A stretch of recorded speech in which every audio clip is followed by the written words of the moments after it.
Meeting to order. Start with the pledge. I pledge allegiance to the flag of the United States of America and to the republic for which it stands, one nation, under God, indivisible, with liberty and justice for all. All right, for the roll call, let it reflect that all members are present.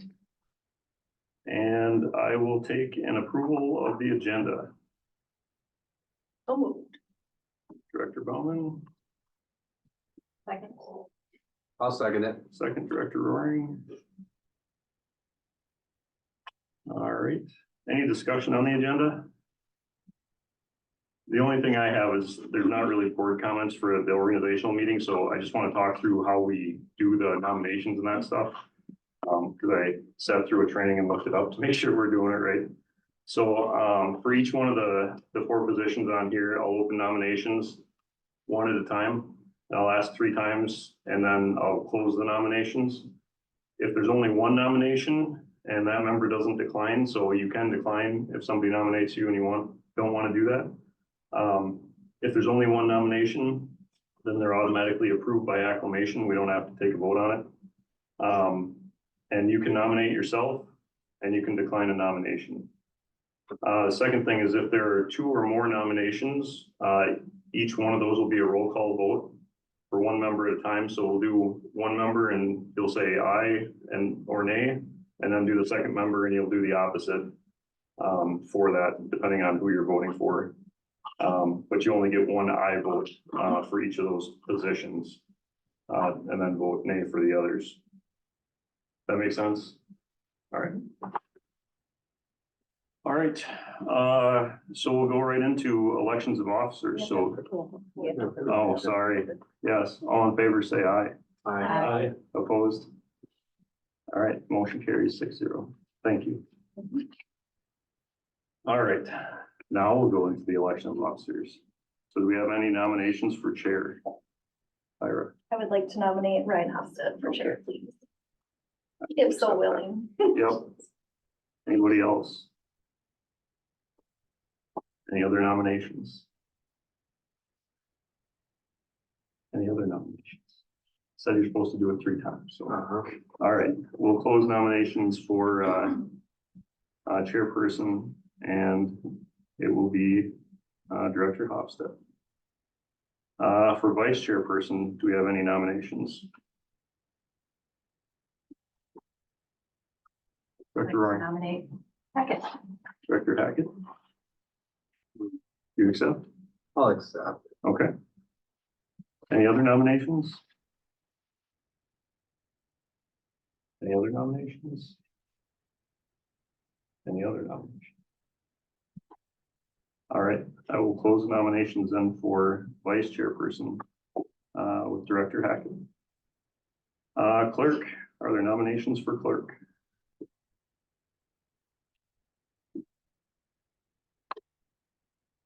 Director Boyd. I'll nominate Director Raring. Okay. Are there any other nominations? Any other nominations? Any other nominations? All right. I'll close the nominations for clerk, and Director Roaring is our clerk. You accept, I'm assuming? Yep. Okay. All right, and treasurer. Do you have any nominations for treasurer? I will nominate Director Trope again. Sure. Good with that? Yep. Okay. You know, one thing we didn't cover is can you nominate yourself and then decline yourself? Possibly. I'd like to not do this. Okay. Any other nominations for treasurer? Any other nominations? Any other nominations? All right, I will close nominations then for treasurer, with Director Trout being the treasurer. Congratulations. Emily. Yeah, thank you for doing that.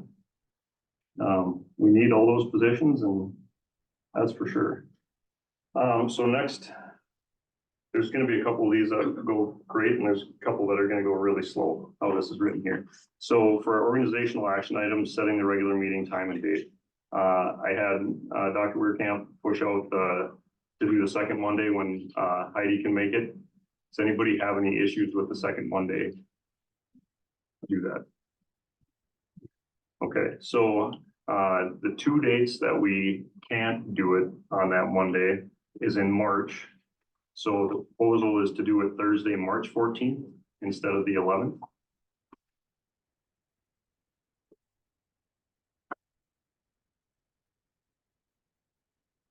And then the other one is November 11th. We can't do it on Veterans Day, so we're looking at Tuesday, the 12th in November. Otherwise, it'll be the second Monday of each of those months. A Tuesday of Veterans Day doesn't hit like a choir concert or something, does it? Not that I saw on the schedule. But if it does, as we get closer, we'll move it. Okay. So November 12th, I do have a conflict that night. Okay, I don't know the huge deal if one director is missing or not, but I got a first response meeting that I'm in charge of, so I can't. okay. Can't post that.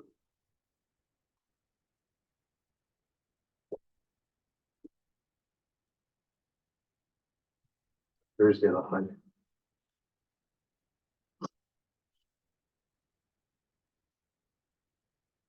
Both Thursday, the November 14th.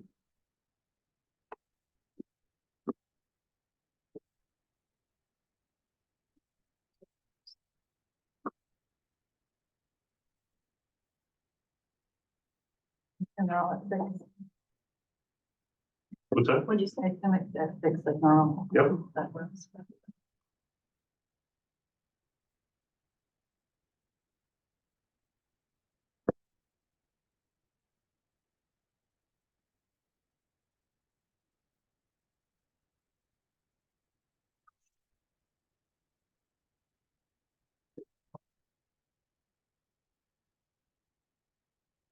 Any issues with the 14th of November?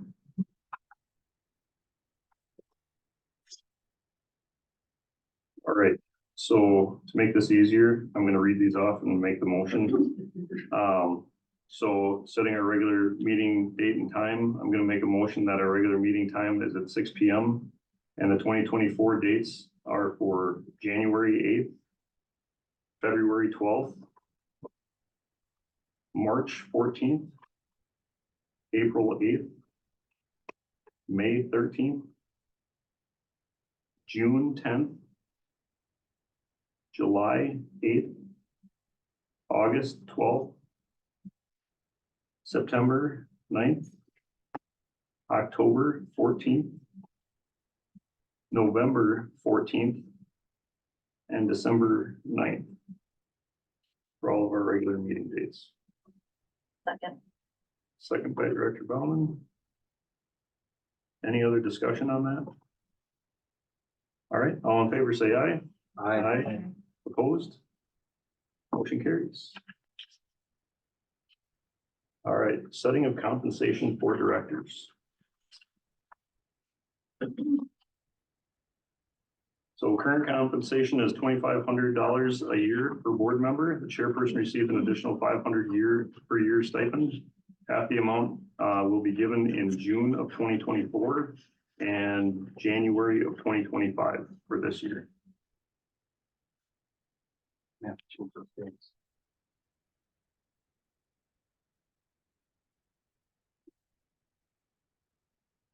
Yep, from the ones written there. Mhm. Yep. Yep, June 24 and January 25.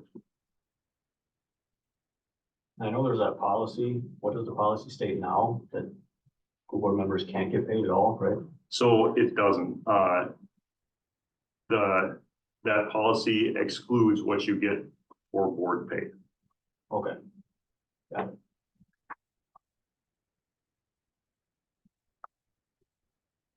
Just some history on this is, when I first got on the board, they had a very cumbersome record keeping way of, like, tonight we have 2 meetings, is that 2 meetings or is that not 2 meetings, and all this.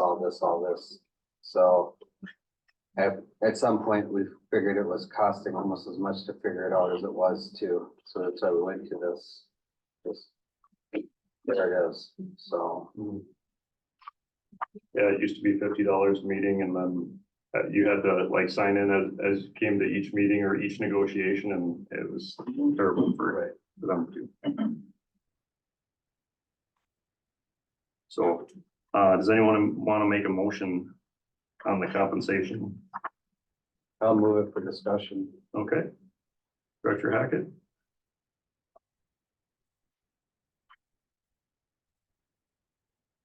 And I'll second. And discussion.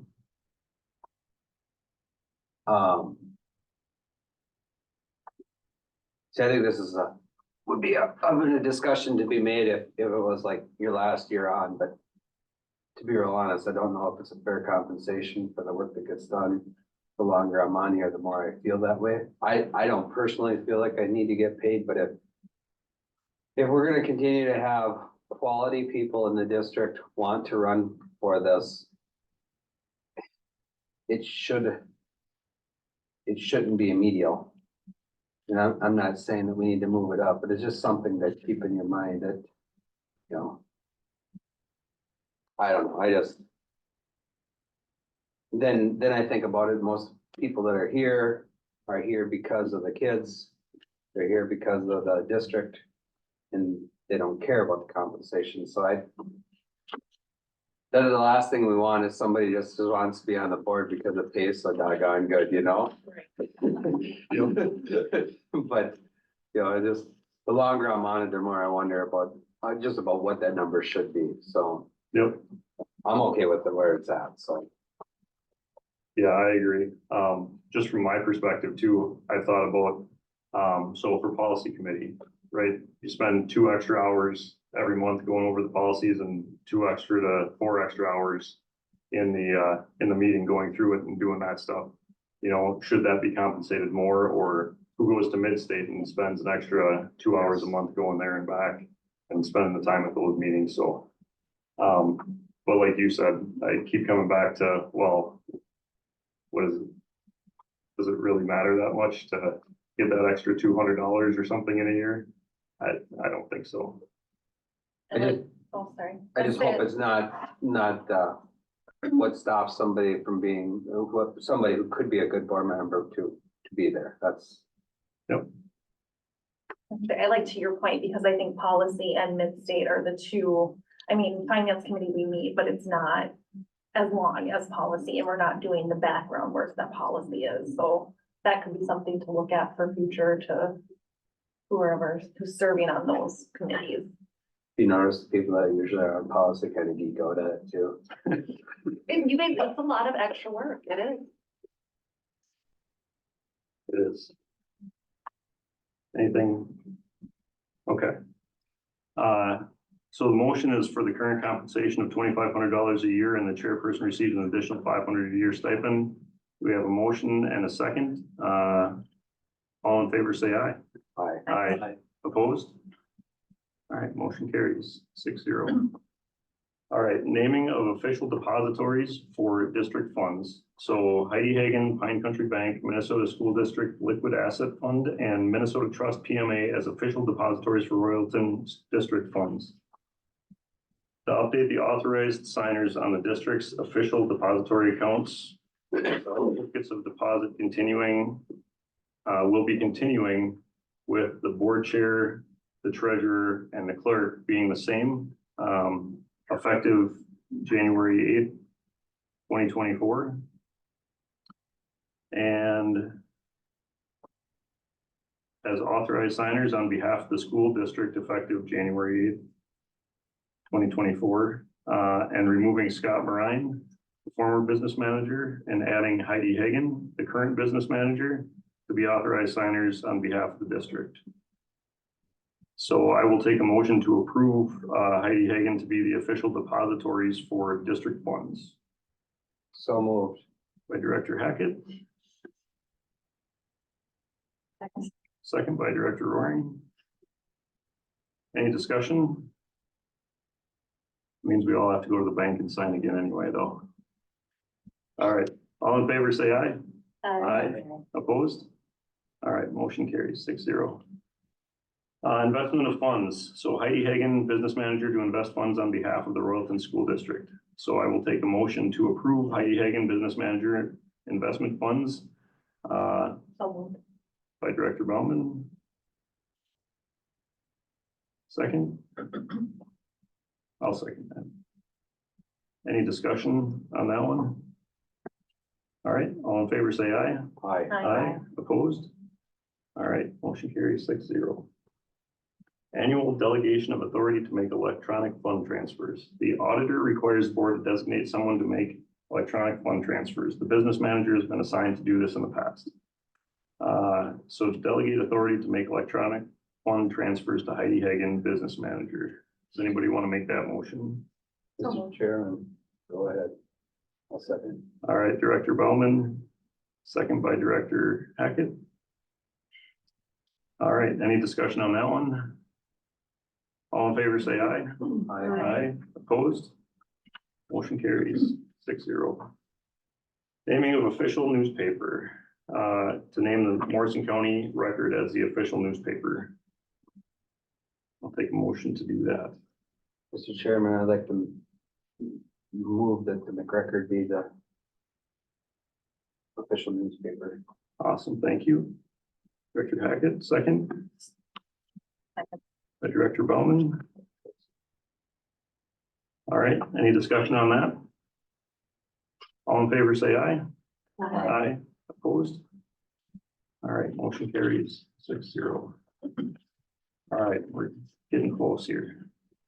All right, naming of legal counsel. So naming Squires, Waldsperger, and Mace, PA, as the official law firm for the district. Does anybody want to make that motion? So moved. By Director Bauman, Second. second. Thank you, Director Hackett. Any discussion on that one? They're still gonna be doing this next year, right? Well, All of them tomorrow. yeah, just sometimes they get out of the doing that whole school thing, so I was just making sure. It's big business, Yep. unfortunately. All right, all in favor, say aye. Aye. Aye. Opposed? All right, motion carries 6-0. All right, so next is naming of representatives and committee members. I would like to make a motion that we keep them all the same for all the way down. Anybody opposed to that? Great minds think alike. Cause I know Lucas was thinking the That's same what I thing and was so was I. Okay. All right, so I'm gonna read these off for my motion, so they'll be all in there, and then Shelley, it'll just be the same motion and second for all these. So the committee representatives currently are for the Bola City Council, Director Boyd and Bauman. For facilities, Director Bauman and Hackett. The Finance Committee, Director Bauman, Roaring, and Trout. The Health and Safety is Director Bauman and Boyd. Labor Management, Meet and Confer is Director Hackett and Director Roaring. The Legislative Liaison is Director Hackett and Director Boyd. Midstate is Director Hofstad and Director Trout. High School League, Minnesota State High School League is Director Boyd and Director Bauman. Non-union negotiations, Director Hofstad and Director Boyd with an alternative Director Trout. Para negotiations is Director Bauman and Director Hackett. Policy review is Director Hackett, Director Hofstad, and Director Trout. Principal negotiations, Director Hofstad and Director Roaring. Royalton City Council meetings, Director Bauman and alternate Director Roaring. Schools for the Equity and Education, which is now I'll still see. okay. It is? It is. I thought we had. We still have the relationship with C and with Oh, for this MREA. year, What, yeah. yeah, when this fiscal year ends, I'm gonna propose we not be with C and just be with MREA. Got it. So for C is Director Boyd and Director Hackett. Secretary negotiations, Director Bauman and Director Hackett. Sourcewell, Director Trout and Director Bauman. Staff development, Director Hofstad and Director Roaring. And strategic planning committee, curriculum and world's best workforce, Director Roaring and Director Trout. And superintendent negotiations, Director Bauman, Director Hackett. And teacher negotiations, Director Hackett and Director Roaring. I will second your motion. Director Hofstad, second by Director Bauman. Any discussion on that? All right, all in favor, say aye. Aye. Opposed? All right, motion carries 6-0. We get to turn 2 pages to page 6. All right. So looking at, going down to number 7. Setting of finance meeting time and dates. So, the finance time and date is set for the, was proposed, I should say, for the 4th Wednesday at noon, except for December, which would be December 18th instead of the 25th. So I'll leave it up to finance. I didn't write down all those dates, so, I am good with that. okay. And Director Roaring, Yeah. Fine. okay. And Director Trout? Yeah. Okay. So I'll take a motion to set the finance meeting time and date for the 4th Wednesday at noon, except for December, which will be December 18th. So moved. Director Trout, second by Director Bauman. Any other discussion? All in favor, say aye. Aye. Opposed? All right, motion carries 6-0. Setting a policy meeting time and date. So policy would also be on the 4th Wednesday at 1 p.m., except for December would be December 18th. How does the policy committee look at that? Director Hackett, It's fine. okay, Director Trout, I think so. okay. And we can always change it as we go if we need to, but. So I'll make a motion for the 4th Wednesday policy committee meeting, 4th Wednesday at noon, except for December, which will be December 18th. Wait, that's the same time as finance. Sorry, 1300. 1 p.m. 1 p.m. 1 p.m. All right, except for December 18th. All right, so I'll make that motion. Second, I'll second it. Director Hackett. Any other discussion on that? Just a little discussion. I wonder if we should start setting that for like an hour and 20 minutes instead of just an hour. So that was the look at going at 1 is to be able to go from 1 to 3, 1 to 3. to do 2 hours, because Okay. there's a lot of. Yeah, it will just be a lot seems of work. like, you know, when there's not a lot of changes, but once we step in a muddy one, it can take an hour just like that, so. Correct. Yep. I do have one question now that I think about it a little more. So finance meeting, because I'm on both. So finance meeting is to be scheduled from noon to 1 though, correct? Or are we gonna make sure it's always 30 minutes? We can make sure it's a half hour. Okay, because I was just thinking, well, we're usually done in a half an hour. Unless And you I just live, wanna come I to live the just a district. short. You can come to the district from them. Oh. You can join us. That smile she has. That is a good solution. Okay, anyway, just want to make sure I wasn't Have some lunch running for behind. 12:40 to 1. Well. Keep going. It'll be good. All right, all in favor, say aye. Aye. Opposed? All right, motion carries 6-0. And polling place. So resolution establishing combined polling places for multiple precincts and designated hours during which the polling places will remain open for voting for district elections not held on the day of a statewide election. So we have to do this each year. So if we do it now, it'll last for the rest of the year. Actually, no. So you're right, we have to do this every year. It's supposed to be done by December 31st. We didn't do this last year. So this one is actually for the next year. We're safe this year as long as nobody decides to resign or leave, which it should be, actually would still be okay, because we have a normal election coming up in November. So we're actually just gonna, now that we've started this, just know that we'll do it every organizational meeting, but it'll be for that next year and then we're covered. Huh. Who knew? Yeah, right, and it hadn't been done here before, so. Yeah, I've only seen this here probably once in the last 8 years. So, yeah, we're gonna get on track. So we cover ourselves. This year, we kind of are fortunate enough to have a regular election, so we're covered. All Yeah, right, it's just like nobody be healthy and come. right. All right, so to start off, I will take a motion to present the resolution. Motion. All right, by Director Bauman. All right, so Member Bauman is, starting the resolution. Be resolved by the School Board of Independent School District 485, State of Minnesota as follows. Pursuant to Minnesota statutes, section 205A.11, the precincts and polling places for the school district elections are those precincts or parts of precincts located within the boundaries of the school district, which have been established by the cities or towns located in whole or in part within the school district. Board hereby confirms those precincts and polling places so established by those municipalities. Pursuant to Minnesota statutes, section 205A.11, the board may establish a combined polling place for several precincts for school district elections not held on the day of a statewide election. Each combined polling place must be a polling place that has been designated for use as a polling place by a county or municipality. The following combined polling places are established to serve the precincts specified for the school district special and general elections not held on the same day as a statewide election in the calendar year following the adoption of this resolution. So the combined polling place is the Royalton City Center, 12 Birch Street North, Royalton, Minnesota, 56373.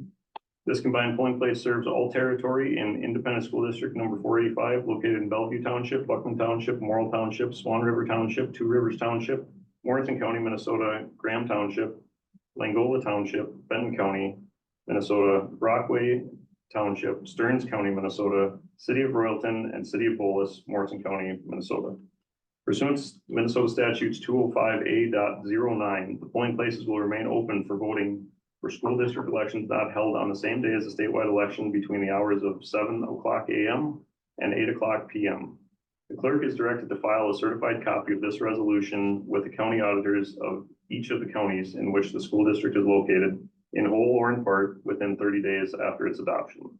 As required by Minnesota statute section 204B.16, subdivision 1A, the clerk is hereby authorized and directed to give written notice of new polling place locations to each affected household with at least one registered voter in the school district whose school district polling place location has been changed. The notice must be a non-forwardable notice mailed at least 25 days before the date of the first election to which it will apply. A notice that is returned as undeliverable must be forwarded immediately to the appropriate county auditor, who shall change the registrant status to challenged in the statewide registration system.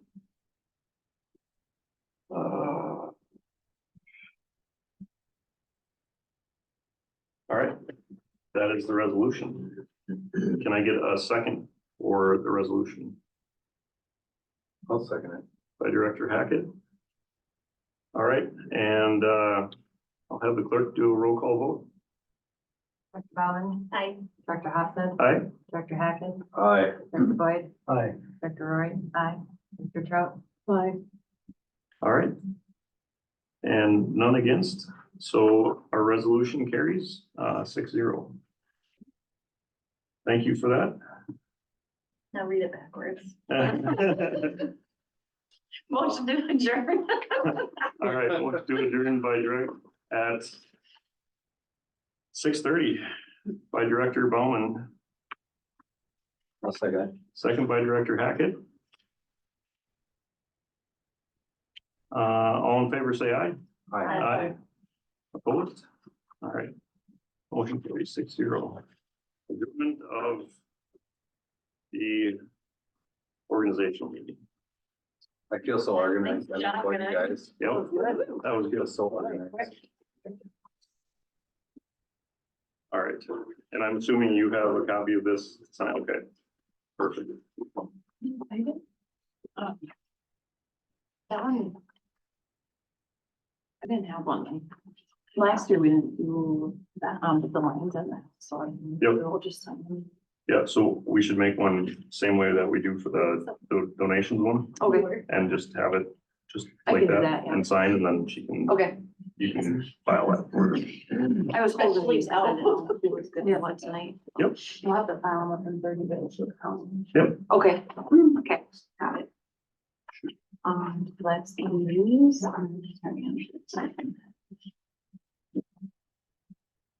All right.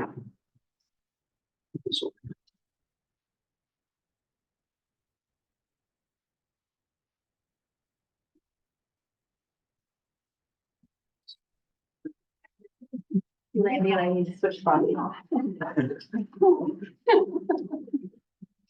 I'm not. This is mine, it's like my stall, it's my stall.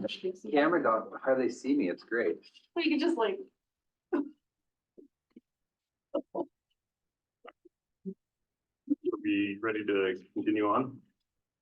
All right, now we'll call the next meeting to order for the regular meeting of the Royalton School Board. I'll let the roll call reflect that all members are present. All right. So board chair comments, I know you guys have received some, I've received quite a bit of input from talking about the graduation, the calendar, and the spring break thing, so. And I've heard on both, so just talking about the calendar, so the ones that are on here that you'll see tonight are ones that I asked to be put on there. Just so we could see a visual depiction of what each of them are between what we have to do for the redact and the professional development, whether it's early out or extra days or whatever that looks like. Because that will affect the rest of that schedule, both for our teachers and students, depending on the early outs with that. And then if we keep things the way they are, and then if we do something with the spring break. So we talked about it last time that, you know, some parents have asked about why we don't do a spring break, or why do we keep it the same way? So because of that, that's why we asked to have the survey done, so we can see what most of the parents want to do, and have that, help that to inform us about that, so. And that's all I really have for comments for today. So I will take an approval of the agenda. So moved by Director Hackett, Second. second by Director Bauman. Any discussion? All right, all in favor, say aye. Aye. Opposed? All right, motion carries. All right, recognition of citizens for input purposes. Okay. We will go on to board committee report. Did finance meet? Yes, finance met on December 14th. Our first meeting led by Heidi, and she just kind of walked us through her presentation that she's gonna give tonight, update us on the enrollment numbers and just some fiscal information surrounding that. And then she's going to delve into a little bit more on how in February is when we adjust those numbers and stuff, MDE. Okay. And there was no mid-state meeting, and there was no policy meeting yet.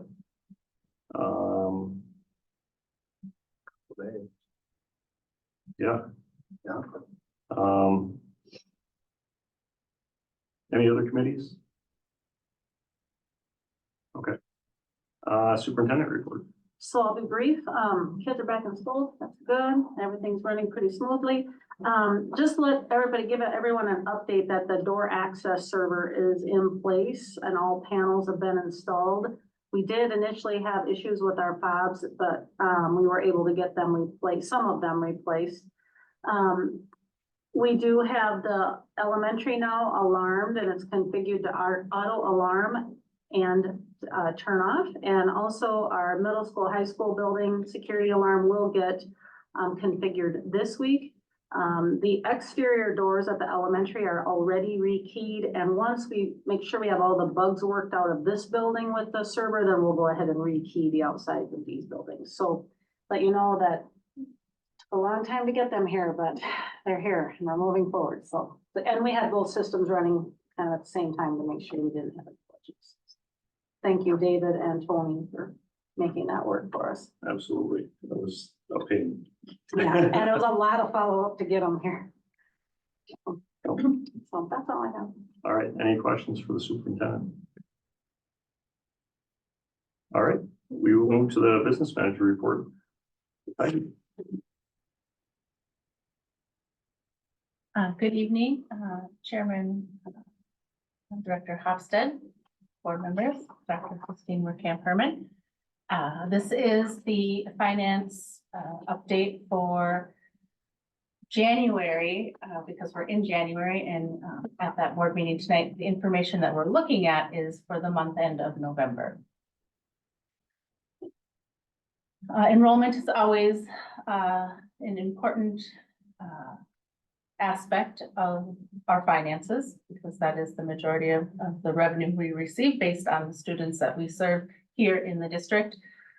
In our buildings, we continue to track that monthly, and will continue to do so. As of December 2023, 919 students, similar to the previous month. A few number of students down as compared to what we budgeted, which was around 935. Knowing that that will impact the amount of state aid we receive per pupil. We continue to monitor that.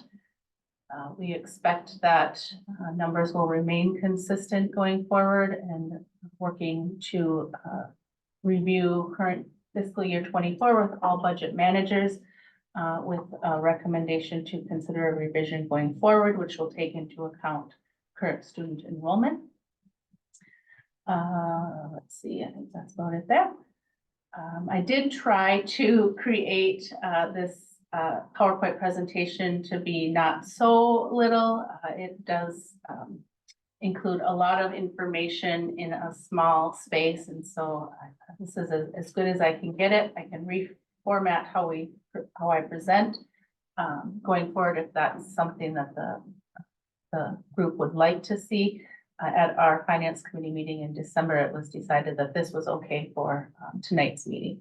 So revenues overall for the month ended November are on track based on what our current budget is at 31% of revenue received current for the month of November.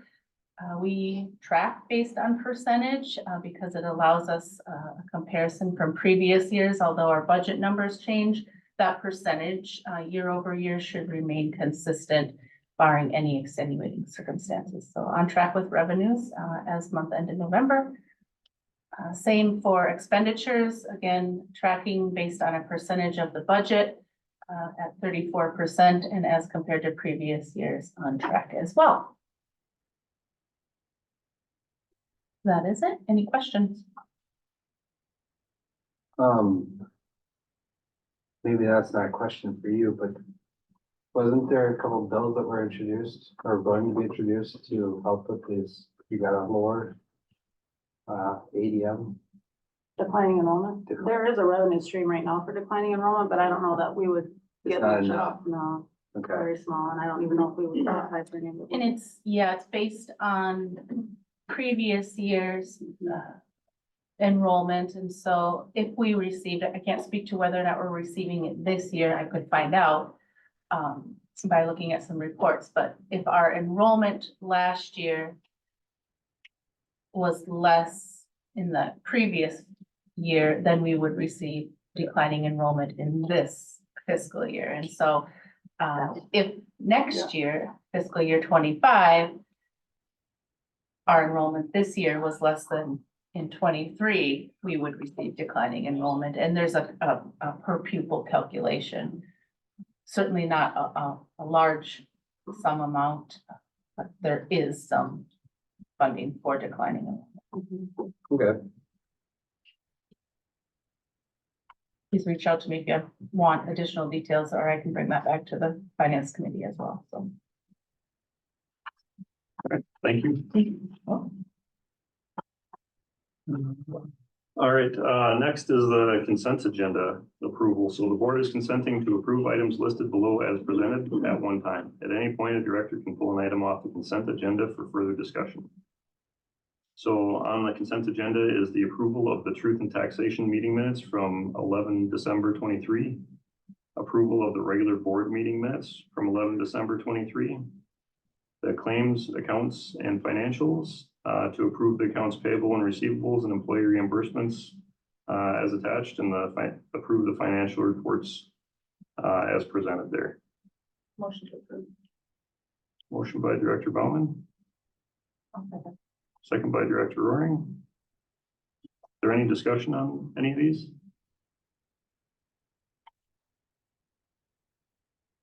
No? All right. All in favor, say aye. Right. Aye. Opposed? Motion carries. Next is discussion, information, and action items with the preliminary audit report.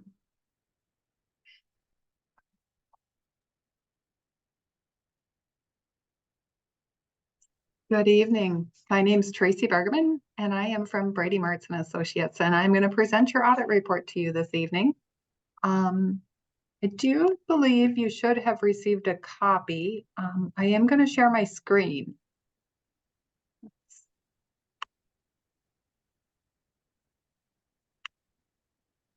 Do you see the audited financial statements for your school district? Yep, we do. Excellent. So first, I'd like to thank you for hiring Brady Martz. And secondly, I'd like to thank your staff for their assistance during our audit.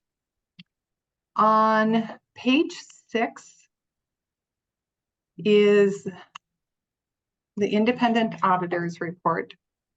The district received an unmodified opinion, which is the same opinion you received in the prior year.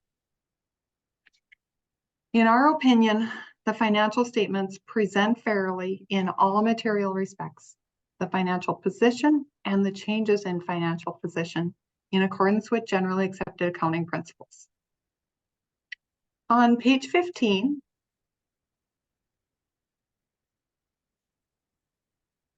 is a summary of the general fund's revenues and expenses compared to the prior year. The general fund revenue increased $1,047,785, and the general fund expenditures increased $1,207,539. On page 23 is the statement of revenues, expenditures, and changes in fund balance. The general fund balance decreased $451,805, and the fund balance at the end of the year was $2,912,742. The debt service fund balance increased $12,157 and ended the year at $452,132. The other major funds, the other non-major funds, the detail to the funds are reported on page 56.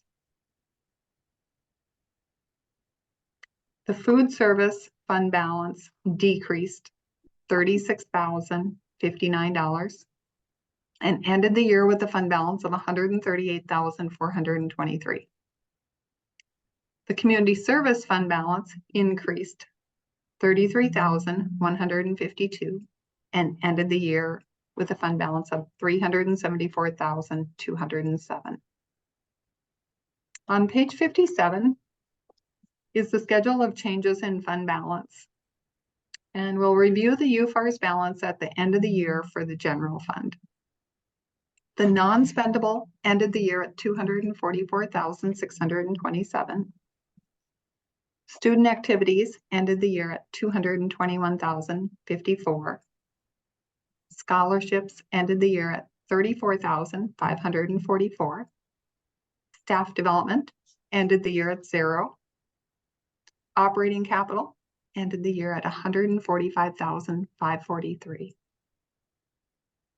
Basic skills extended time ended the year at 16,134. Gifted and talented ended the year at 5,931. Safe schools levy ended the year at 71,770. LTFM ended the year at 3,192. Medical assistance, 82,239. And your assigned ended the year at 270,000, and your unassigned fund balance at the end of the year was 1,817,708. On page 58 is our report on Minnesota legal compliance. And our test disclosed no findings. On page 60 is our report on internal control over financial reporting and on compliance and other matters based on an audited financial statements performed in accordance with the government auditing standards. We identified one finding. The finding is located on page 62. So lack of sufficient segregation of duties. During audit, we noted all the property tax revenue had been reported as miscellaneous revenue, and the district did not reconcile the payroll liability for compensated absences. We'd recommend that the district record revenue to the correct general ledger account, reconcile the payroll liability accounts, and review budget to actual reports. In addition, we issued a separate report for the single audit. And on page 3 is our report of the independent auditor's report on compliance for each major program, a report on internal control over compliance, and the report on the schedule of expenditures of federal awards required by the Uniform Guidance. This year, we audited the Education Stabilization Fund. And in our opinion, except for the non-compliance reported in finding 2, the district complied in all material respects with the types of compliance requirements that could have a direct and material effect on the program. On page 11 is finding 2. We noted the district did not enter their HVAC project with a signed contract, which would have contained the correct wage rate verbiage. Furthermore, the district did not obtain the required certified payrolls for the contract. We would recommend that the district should implement policies and procedures to ensure that construction contracts in excess of $2,000 that are paid with federal funds follow the federal wage rate requirements. On page 12, finding number 3, we noted during our testing, the district did not follow their disbursement procedures on 17 of the 18 transactions we tested. We'd recommend that the district should follow their cash disbursement procedures.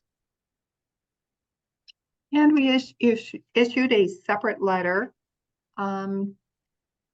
opportunities for strengthening the internal controls. On page 2, 2 comments. The first is for the verification of free and reduced price applications. During audit, we were unable to review the verification of the free and reduced applications. We'd recommend that the district implement policies and procedures that ensure the required verification of the applications are completed. And then monthly reimbursements for the food service. During our testing of meals served, we tested 3 months and errors were found in all 3 months. We'd recommend that the district implement policies and procedures to ensure that monthly reimbursement reports are being submitted accurately and reconciled to the supporting documentation. And I have one additional item that's not in the report, but the district's fund balance policy is to maintain a minimum unassigned general fund balance of 14 to 20% of the annual expenditure budget. Currently, the district's unassigned general fund balance is 15%. Currently, the district is within its fund balance policy. However, the district should be aware of changes in enrollment. Maintaining a quality education while remaining financially healthy requires constant monitoring. Any questions?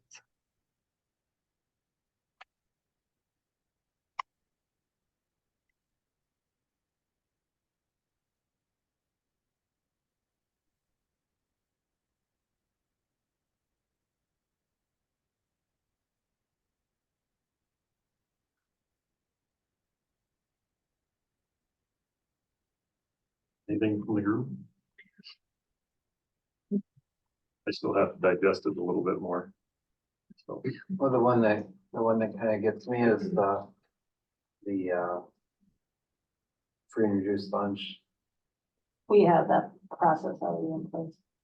Moving forward. Isn't that information, like, I mean, we have to keep that, Very confidential. yeah, so, okay. Yeah, but we You know what do you're have doing then. Yeah, that was a problem with the changeover in staff at that time that left abruptly. And now we've got the people in place and another process for the clicks part.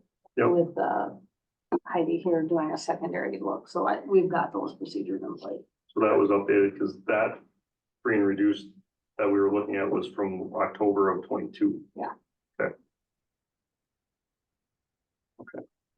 And that was when we had that changeover. Okay. I don't believe there's any other questions, Tracy. Excellent. Thank you. Have a good evening. You as Thank well. you. Thank you very much.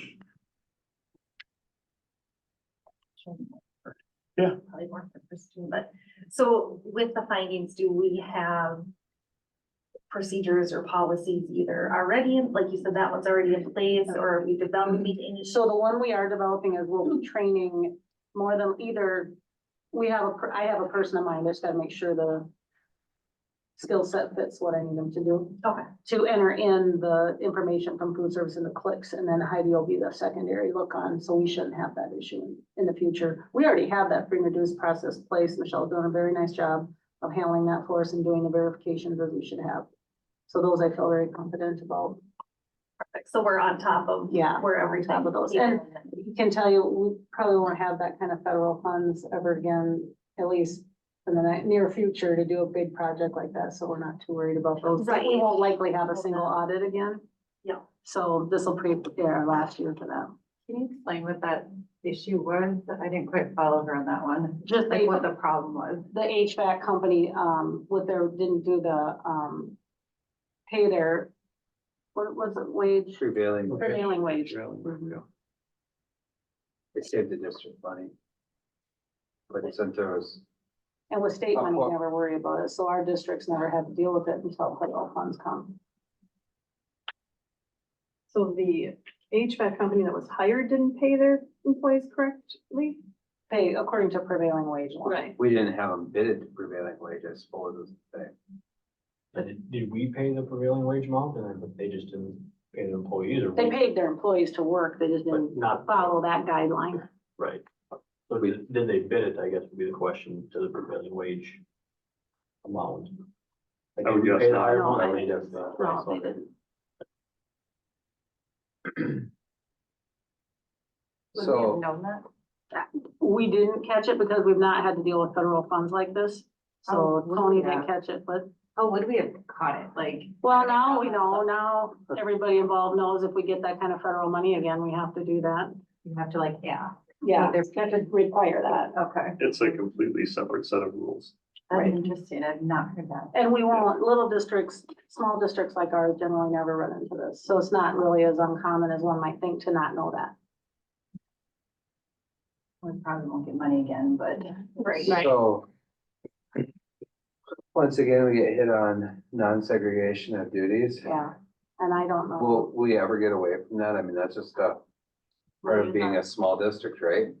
Right, the only way that a district, trust me, I've looked into this, and it is coming from my banking background, you had the utmost of internal controls, not one person had access to anything, whereas in a school district our size, the only way to get rid of that finding would to have the business manager have read-only access to everything. Whereas in our district, we just don't have the people capacity to do all the work to meet all the deadlines at the right time. So a business manager with read-only access would. It's You something, wouldn't have employees in your district office anymore because it would just be too much of a workload to expect one Yeah. or two people to do all the work. it never really worries me that much when I see it, because I've seen it every year, but just, Well, I feel like we're in a better spot now than when we had an in-house. I feel like we're more segregated, you know what I mean? we are, but we'll never get away from that finding, but I don't think. Likely not unless the accounting standards change their The requirement. policies and everything. I do have one other, so for the cash, I think, what was that? So cash disbursements, when Tracy says cash, it's not literal handling of cash, it's payments to our vendors. Oh, okay. And so the process of a staff person requesting to spend money for their budget and following through with that process to having the principal and or the director approve the purchase, the business manager approve the purchase, and then if over a certain dollar amount, depending on what the district's policies are, sometimes a superintendent would approve it. I don't see that very often. It's usually staff requests, principal, director approves, business manager has the final look to make sure it's within the budget, coding is correct, and then that purchase is approved. We didn't have, not saying it wasn't approved, we couldn't provide the documentation or the support of a signature Cause they're generally email. because everything was done electronically, but not only that, not every purchase goes through the PO process, and so we're working to refine what our purchasing process looks like. I can't guarantee that that's not gonna happen in the future. I can highly confidently share that it shouldn't ever happen. But we're still, I mean, we're within budget and, Yeah. I mean, they're it's- using I their mean, budget. So they're testing our processes. If we say staff can purchase whatever they want, whenever they want, there wouldn't be any testing, where we're saying staff requests it, principal approves it, business manager approves it. If we can't show all of those steps being followed, regardless of it was approved at some point, we just don't have the initials or sure, the tracking to show it. So not saying it wasn't approved, we just couldn't prove it in their tests. Yeah. And maybe it was just of the 18 they chose, 17 didn't pass the test, but maybe had they chose 18 different ones, all 18 would have passed the test. So, right. I mean, granted, it's a random sample and that likely wouldn't have been the case. It just shows that we have opportunity to be more aware of how we're documenting. If that helps answer. Yeah. Oh, those are great questions. Anything else? just have one question. Sure. Is there any policies that we need to bring forth from forward to help with this? Yeah, I do think we need to bring our fund balance policy forward because there's a little bit of a misnomer in there about number of months of expenses coverage, and we should talk about that. We can talk about that in policy. It doesn't make sense. It doesn't align with having a percent versus the number of months. So we can bring that forward, and Heidi and I can talk about that during that, bringing that one back. So it just makes better sense. Good question. Do we have a policy about the construction? Ready? When she said you should update your policy to be sure you're following federal guidelines. I think procedures. Oh, okay. Procedures. Oh, okay. Yeah, I don't think we should do more of that in a in the policy. Yeah, that was just what. Yeah, I was That's thinking- what they do, it's our procedures. Okay. But again, I don't think we're gonna probably have money like that, so that'll come up. I didn't know that it was a federal mandate.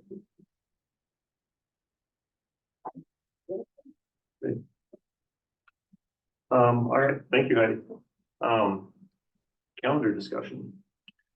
Okay.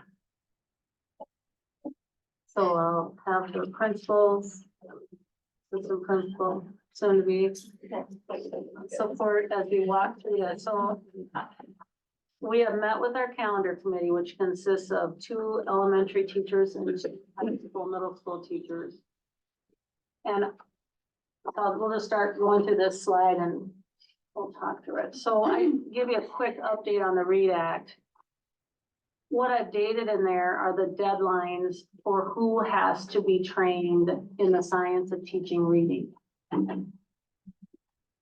We'll go to the next slide. You can read that to know who they are. The next slide. These are the 3 options that MDE has put forward that we can go with. We can't choose outside of these 3. Tony and I have been very much involved in lots of webinars and everything, listening to the Lexia or the letters group, the carry-all, and then the core.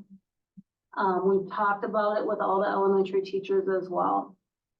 We have decided that letters is the right way for our district to go because core just doesn't feel like a fit.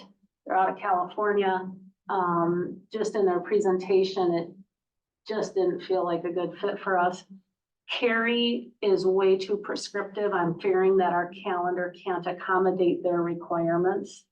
And so letters is far more amenable at this point to the calendar. What we're showing you right now is January 8th. We've not heard from MDE yet when we're going to be able to actually go with one of these groups, how that's going to work. We've talked with letters, they can accommodate the schedule we need them to accommodate, but we don't know how that's going to work necessarily with MDE. Tony and Amy keep telling me that MDE is going to tell us how to do our calendar. I keep telling them, no, they can't do that. So we'll see where we end up. So I'm just saying this is all just kind of us trying to get ahead of this, but we don't know anything for sure. So that's why we wouldn't bring forward a calendar to be approved today. So the next. Yeah, Well, they're yeah. gonna have to get with it. You would think, you know. I'm just saying, I mean, they're gonna have to get with it pretty soon here, huh? Well, and I will tell you, the letters training is gonna take 2 years, so we will ask for the extension with MDE to have it done. You can't do letters in 1 year, so for them to put in statute that it has to be done in 1 year and then offer letters doesn't make any sense. So every district that uses letters will say that they need the extension. That's gonna go. Also, I will tell you. Spelled wrong. And again, one of our lovely acronyms, right? Letters offers the only early childhood science of teaching reading. So our early childhood teachers have to use the letters version. There is no core and there is no carry-all. I also know that none of them have presented to MDE a 6 through 12 option. However, I did learn that letters has one. They just haven't brought that forward to MDE. So the nice thing is we know that they have one out there. So when we're ready to train 6 through 12 teachers to go through that professional development, we should be able to have alignment by having the letters as our opportunity here for growth. Next. So Tony, you want to take them through this and the work that you did at putting together a very complex schedule to figure this out? It is a 2-year program, units 1 through 4 in year 1 and units 5 through 8 in year 2. And in the letters training, they need you to be with students when you do it. So it's not like something that they have an accelerated summer program, but that's kind of few and far between. But they want you with students doing the units on a week-to-week basis. So As we look at the amount of time necessary to do this on a week-to-week basis and leveraging our PLC time, some in-service dates. There's a couple different options for how we make this work. The also have to think about the others that need to do this as well. Of course, K-12 sped teachers have to do this. Title I paras have to do this. Anybody that instructs or selects reading curriculum has to do it. So we have to be creative and be accommodating to those groups. So we look at the amount of time that's necessary to do it. If we add early outs to our school schedule, which would be about 1 per month starting in October, that gets us really close to the amount of time throughout a school day to get this taken care of as far as what you need. The first calendar I put out there started in August, but one of the feedback I got was you want to give the teachers enough time to work with the material information, and you don't want to accelerate that timeline.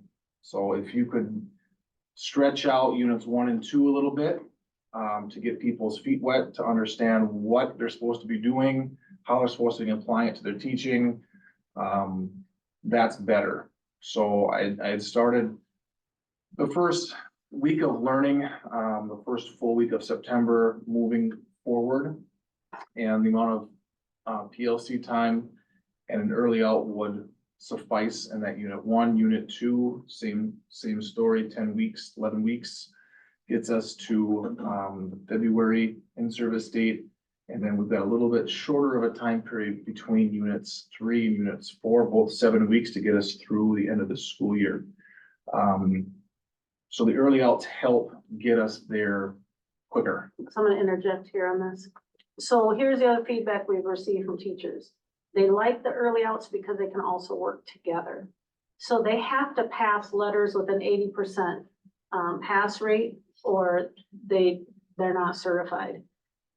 The others, Carry-All is, I think, 80%, and Quill is 85% pass rate. So there's a little bit of high stakes there. Letters also, what's the university? There's University of Utah. Utah, There's somewhere a else. couple of- Where once they go through the training, they can show those universities that they've completed this training, and I think they pay them like $700. And they will then put it on a transcript as 12 semester credits. So what I'm offering to do is we can give them 12 semester credits toward a lane change.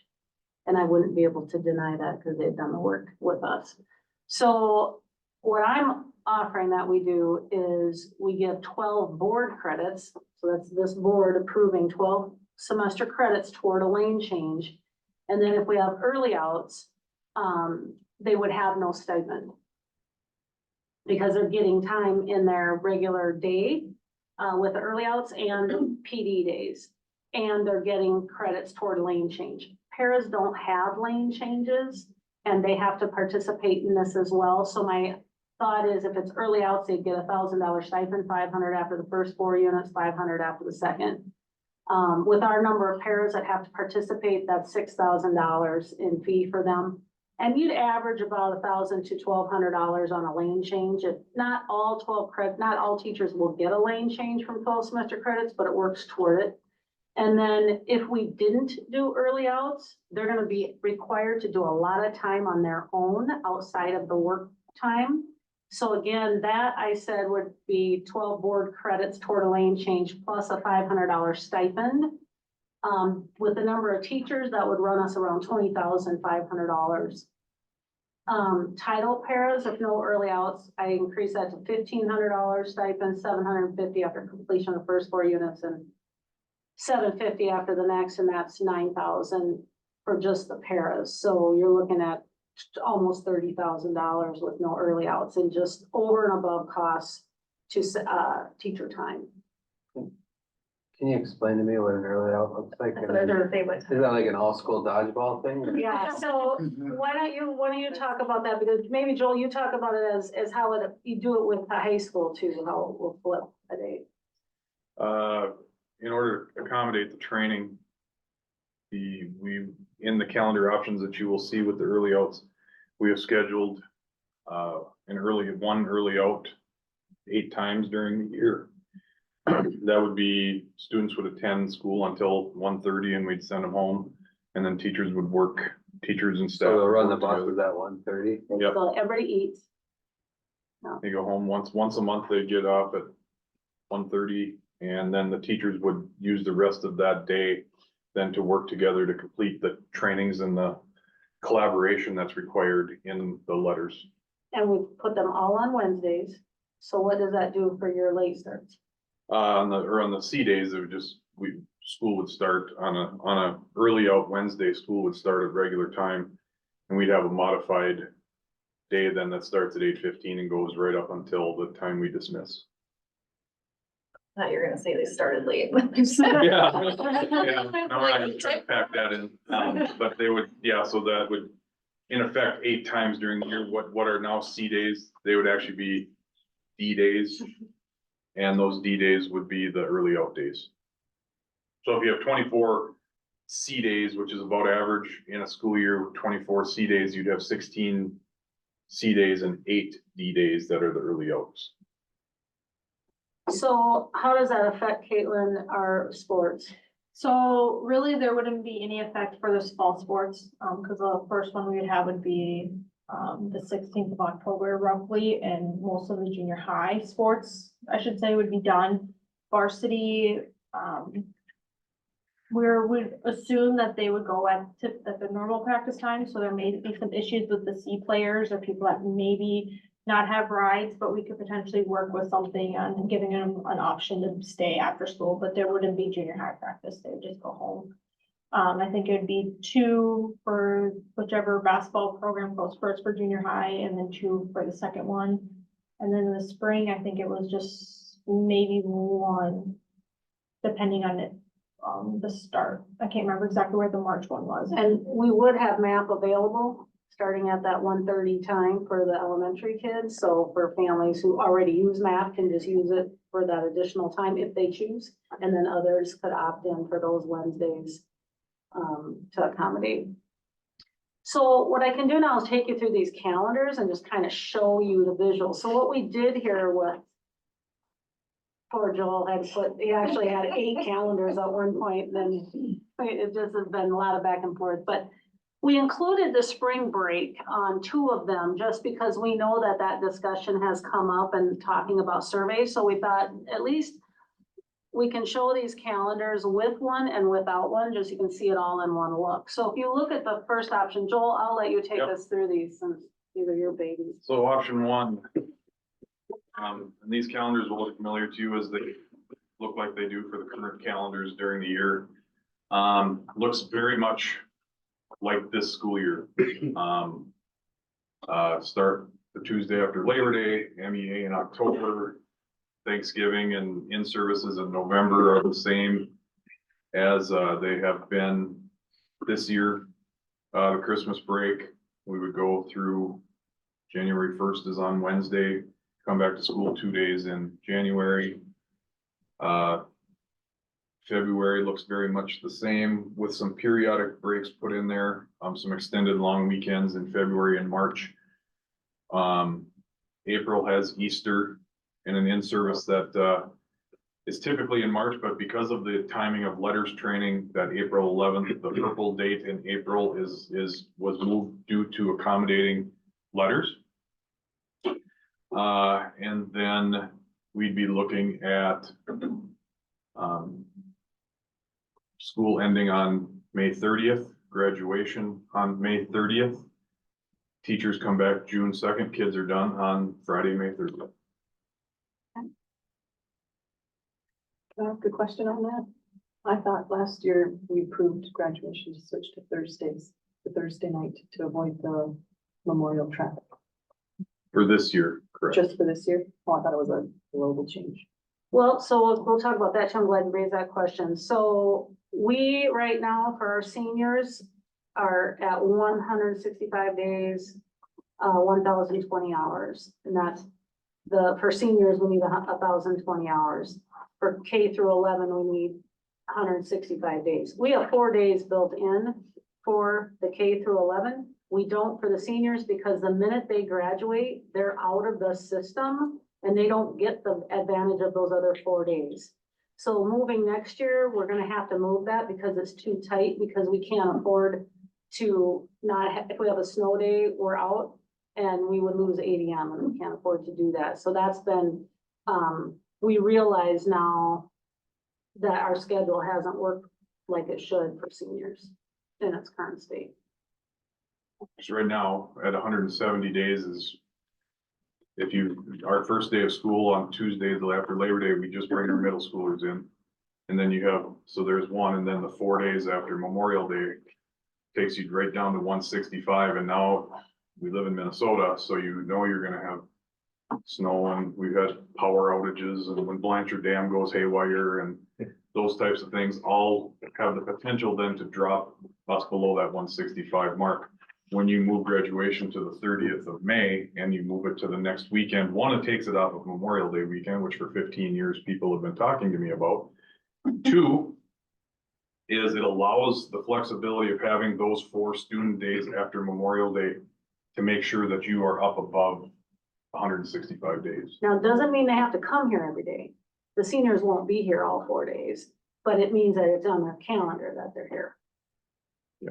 So, You had a really bad winter No and problem. had multiple snow days or something like that, that weren't, that you couldn't do e-learning days. If you got socked in for, you didn't call an e-learning day and you had a 4-day blizzard or something, and you couldn't get there, those days would be valuable to us, as we would have the ability to have our seniors run out to the last day, the last student day. okay, so should we look at the next So one? the plan is still not run them out till the 30th? No, in typically what I would probably have them do is come back Tuesday and Wednesday, do locker clean out and practice on Thursday, and they'd be off on Friday for graduation. So prior years, did we lose ADMs then? We did this last year. We lost, I think they came in at 0.96 or something for the seniors. Which would have been 1.2. Mhm. Yeah, so I think, how much did we calculate? I don't know, it was 10 grand, something like that, 5 to 10 grand, something like that. We don't wanna do that. Not to mention, we don't wanna put ourselves into any problems with them not getting enough hours. And then we don't wanna go against statute. Can I ask a question about the hours thing? Yeah, I know. How does that work with then the early out thing? We're just talking about losing them. Do we lose hours with the early out? Or are you making that up because we're starting earlier on Wednesdays? It's a little bit additional time away from compared to the C days. What did you calculate? About a half hour more? Yeah, 40, about 40 45 minutes, more yeah. for the 8. But then again, you need those days. So as long as we go into those days, we'll be okay. The Sorry, difference say is that only, again? As the long as- difference on the C day, for like a C day, you have that 45 minutes in the morning. Mhm. You're gonna have about another 45 minutes of off time on those 8 days because of, they're gonna be done at 1:30. But when we extend past Memorial Day, we're okay. Because we have those built in. I mean, really 45, less than a day, but no, Yeah, all the way through. yeah. Option 2 is the same as a calendar with spring break. Everything is the same through everything we talked about up until February 14th. There you take one of those weekends where you have a little extended weekend, you take a day there. You take a day in March and you see the spring break there in the 10th of March through that week. And so you're taking some of the days that you had sprinkled throughout the calendar, putting them into March.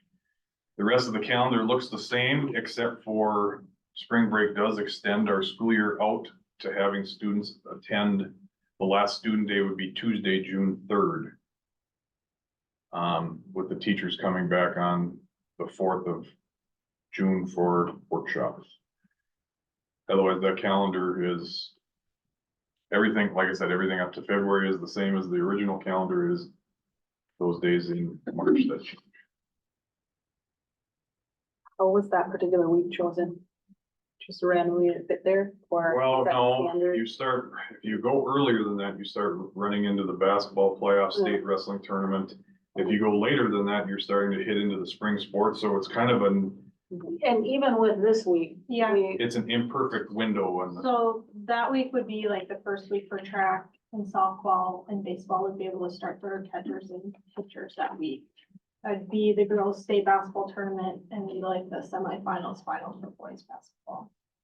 But if you do the week later, almost all the spring sports would be starting, and then that's the state boys basketball tournament, so.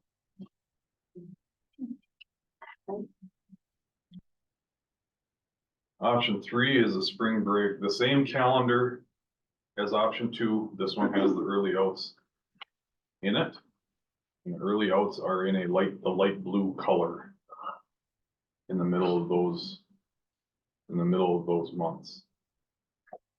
I think we'll have issues with, don't some kids purposely come late that day? Like, do you worry about some kids just not showing up on time? I mean, well, we do that we every could day. make them. You mean from any of the other 170? We would have to have, obviously, we're gonna have to communicate, that these are going to be regular days with the early outs, that school start at 8:15 and they won't be C days, they won't be talked about like C days, they will be different days.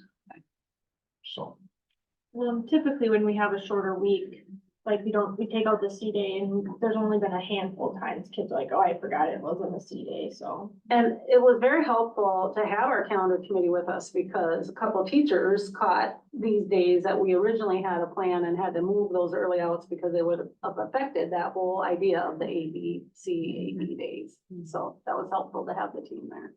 if you notice, you'll see this, the blue days are always on a week where there's 5 days.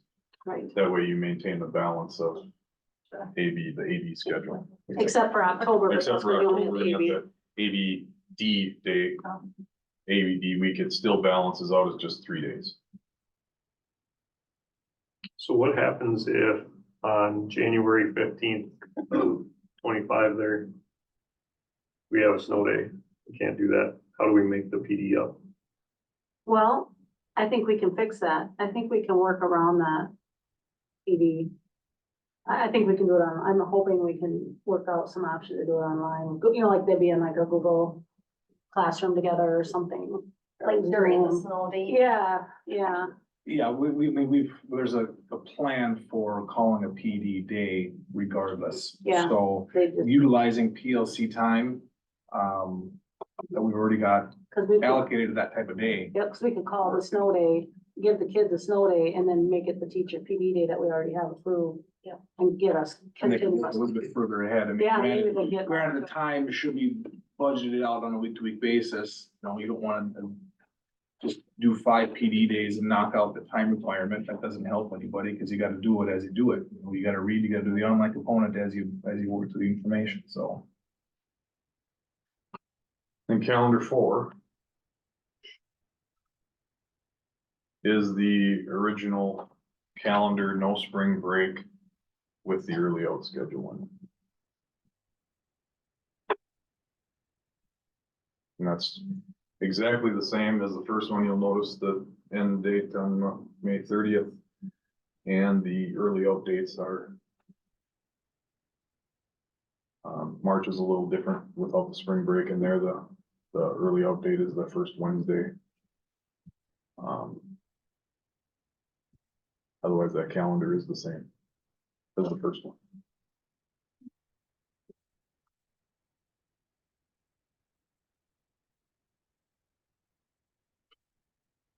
That'll work. What I do happens, appreciate it.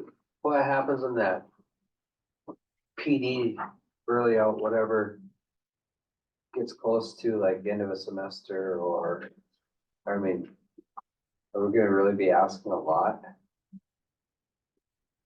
This training is gonna be asking a lot.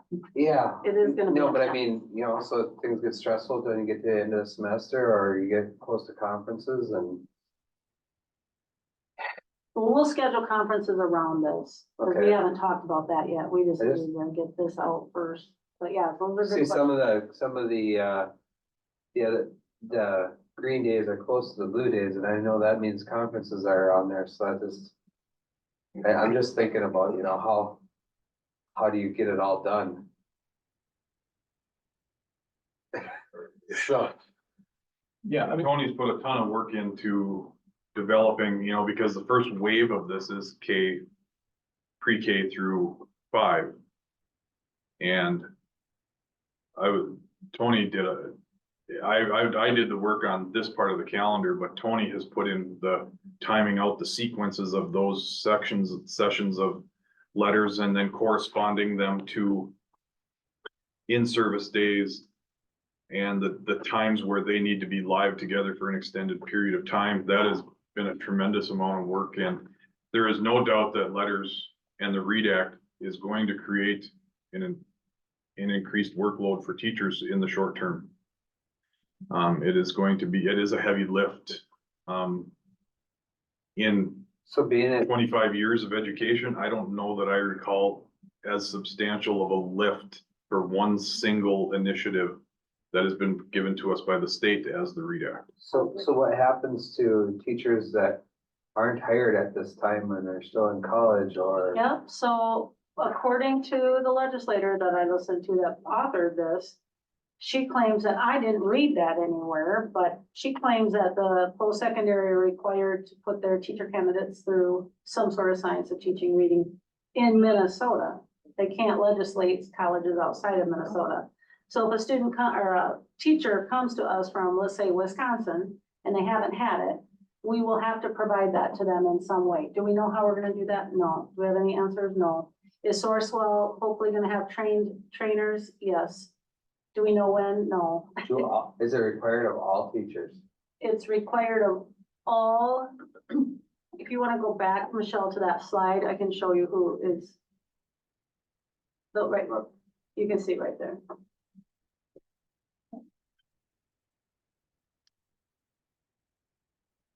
The principals, assistant principal, Amy, media director, and I've gone through the first part of it, but I'll go through it again. We will go through the letters admin training.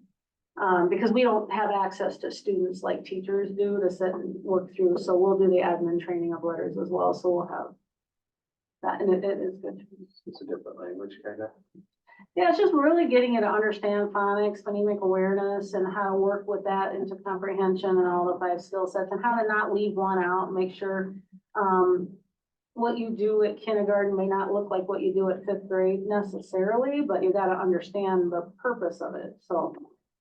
And then, of course, all special education teachers, K-12, and, any interventionists and those kinds of folks.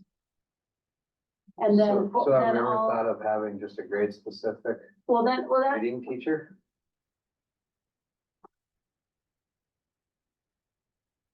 I mean, if you wanted, I hate like, to, I one hate to throw this teacher, in there.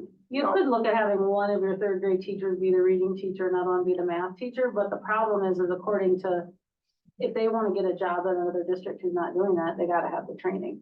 Well, And- I'm just thinking, there's gonna be a point in time from when we institute this to 5 years from then, where hiring somebody in is going to be Hopefully they'll already have it now. yeah, And I do say that the grades, 4 through 12, or ours will be 6 through 12, will all have to go through that training as well, but that's gonna look different, and we don't know what that looks like yet, because MDE hasn't put anything out yet as to what that looks like, so we don't know the time, we don't know anything of that.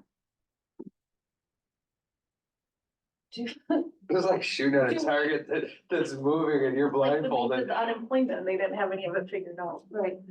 Do we know like cost to any of this? And if Okay, there's, so- like, Supposedly, I say this all very carefully, they're supposed to pay for these 3, so for letters, they're to pay letters for coming in and giving us the instruction, our teachers. Like I said, we would have to do that 12 board credits, Right, the yeah. stipend, all of that extra additional cost that they've not allocated any money for, which is why we're advocating hugely this session to get money for just that kind of thing. Right. We don't know if they have enough money to cover all districts to go through the training. We don't know that. Just like they're also mandating our curriculum. Well, Benchmark the curriculum that we bought, thank goodness it was July 2021, because that qualifies to be paid for by the state. We're assuming Benchmark will be an approved curriculum. They haven't come out with that yet. That's supposed to be happening this month. They should reimburse us for that. That's almost I think it's $100,000. I don't think they have enough money to fully give us that dollar, so I think it'll be prorated. So again, we're going back to the legislature this session saying you have got to fund this READ Act. You can't have all these requirements and not fully fund it. Again, the unfunded mandates we talked about. Is this, has this been standard practice in previous years, done at legislation where the MDE monopolizes 3 companies from which you can? I work have with? never seen And so that. these 3 companies get to get rich I've never seen it. and we Never. all have to implement the same concepts. Never seen that. And I'll tell you, the first one that wanted that to happen was a session prior to this last one, Richard Chamberlain, Republican out of, the Hugo area, wanted letters to be in statute. And we thought, can't just have a for-profit company be one. And then sure enough, they put 3 of them out there. It's in the agricultural world, it's not totally. We see this all the time, if there's federal funding for digging a ditch or whatever. You have a list of approved people in the area and they have to fill out how you shaking your head, they have to fill out the right paperwork to be approved. I'm not saying that somebody's not biased, but I've seen this kind of thing before, so. But this just seems concerning that it dictates what the children are learning. And then only these 3 companies can implement that. Not what the children are learning, how the teachers are teaching. So not the content, the teaching strategies. Very different. It isn't content, not at all. Okay. It's the teaching strategies. So teachers really understand how to teach phonemic awareness, and how to understand the letter combinations. So when you have a TH and you're practicing that every time, and then when you may have an OA, and then you may have an AO, and what does that sound like? And that reversal of those 2 vowels, and what do those vowel sounds sound like? So it isn't content at all. It's all around teacher strategy, and we have been missing that. And I'll give you an example.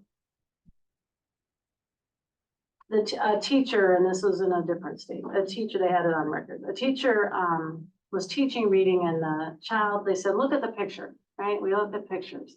And they said, oh, it's a pony.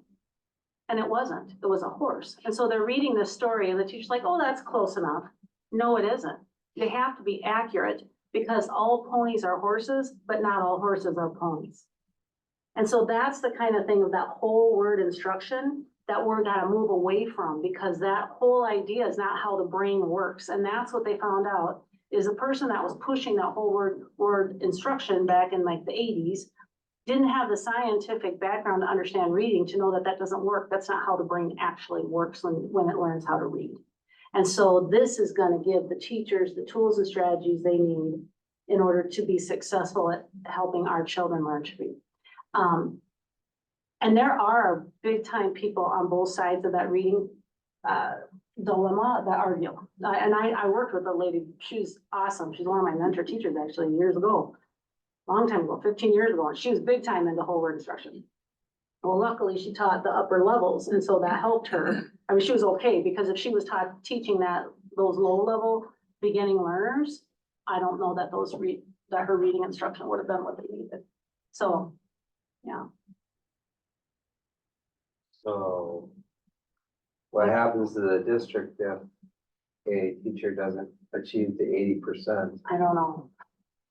I don't know those answers. That was I gonna be mean, my you question. just keep on testing on I know. IXL until you get to that 80%, is that what it is? We've all been frustrated with that, right? I mean.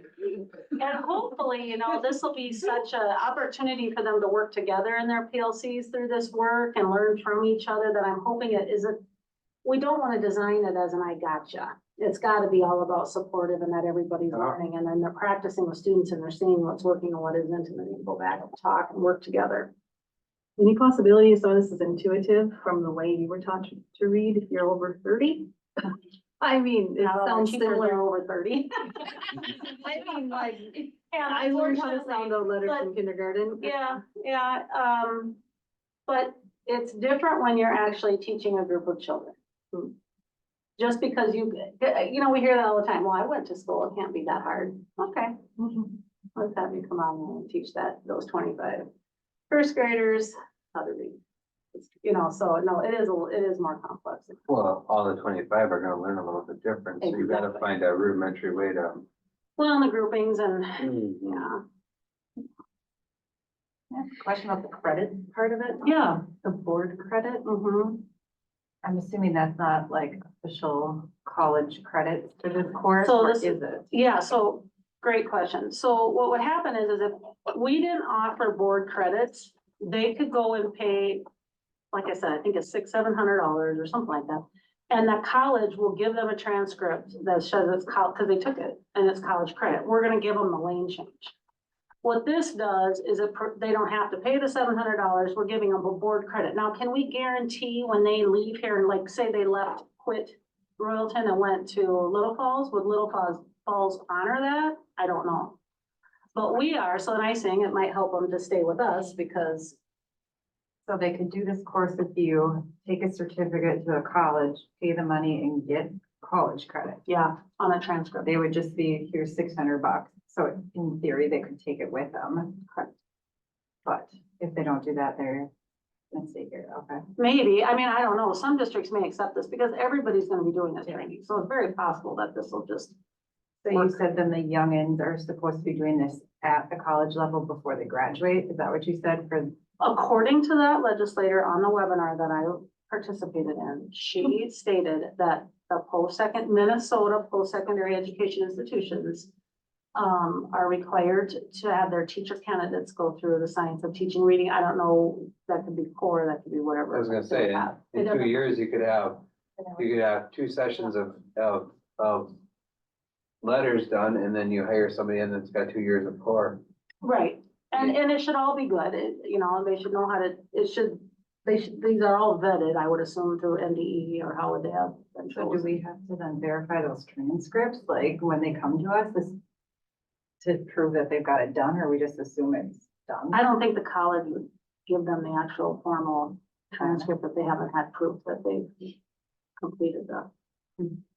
But I can't guarantee that. I can't guarantee that with anything when I get those Yeah, I'm transcripts. just curious if they're graduating right now, maybe they missed it, or you know Yeah. what I mean? Might have, like, the there's gap some in there. gap. I don't know what to Like, do I don't if know. somebody goes on maternity leave. I don't know what Yeah. to do if somebody gets suddenly ill for like a FMLA kind of Mhm. leave. I don't have any of those. Nobody has those answered yet. Independent learning? Right, right. But they gotta work with students, so you're not with students, so I don't have some of those answers. I'm hopeful Sourcewell will support us in some of those kinds of things. We've got 1 year to get this done? No, we can't get it done in 1 year. Letters is 2 years, so we'll That's ask for the extension, extension, yeah.